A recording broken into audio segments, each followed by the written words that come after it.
portion of Fox 43 AM Live is sponsored by Endeavor Private Wealth.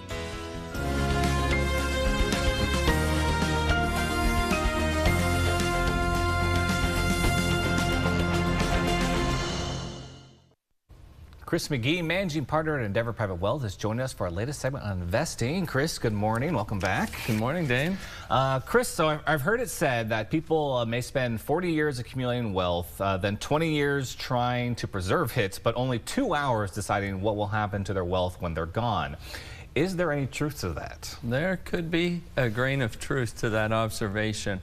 It reminds me of a commercial where 3 siblings are in the attorney's office for the reading of the will. And the sisters left the family business, and the cat, Mr. Marbles, receives everything he'll ever need in perpetuity. I think I remember that one. The 2 sons are upset and in disbelief and ask, who receives the beach house? Well, it's Mr. Marbles, of course. And although one son was gifted the model train set, this humorous vignette about the incertitude of inheritances, but it's not funny when the lack of communication and surprises and disappointments leads to real family disharmony and ruptures. So do you suggest that parents discuss their estate plans with their children to set expectations and eliminate surprises? In many cases, that can go a long ways to taking much of the drama out of the transferring of wealth to the next generation. However, I believe it's even more important for parents and their children to discuss the family's most valuable asset as soon as possible, rather than later, and or worse, never addressing it at all. By a family's most valuable asset, are you referring to like their home, business investments, or investment portfolios? Actually, I would say a family's most valuable asset is their relationship with money. Not the money or the wealth itself.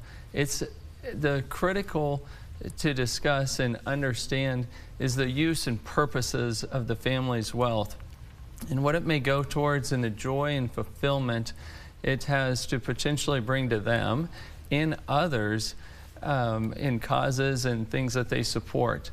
And then the duties and responsibilities of financial stewardship required of each family member. Yeah, I mean, it sounds reasonable, but are these conversations that concern that only the very wealthy? Not necessarily. There's no dollar amount that serves as a demarcation line for engaging or not engaging in discussion about money.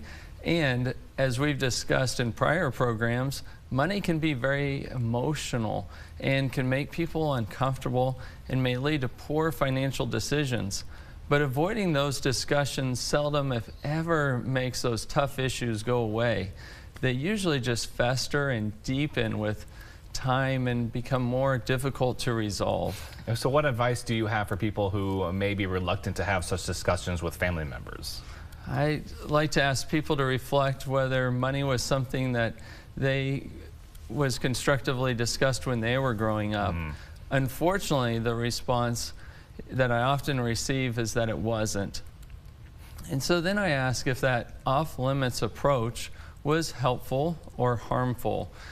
And then I ask them to consider encouraging questions about building, managing, preserving, and transferring family wealth in a positive way, in fostering individual and family values and understanding what is required and what will be asked of each other in the process. Chris, we're on a little short on time. Any final thoughts you'd like to share with our audience? Intra-family discussions about money and wealth can be extremely challenging, but also extremely rewarding.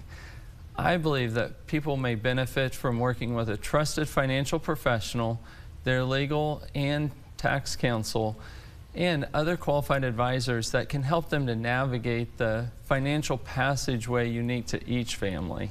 Well, Chris, as always, thank you for sharing your thoughts and insights with us. And to everyone, to learn more about Endeavor Private Wealth, visit EndeavorPW.com. The preceding portion of Fox 43 AM Live was sponsored by Endeavor Private Wealth.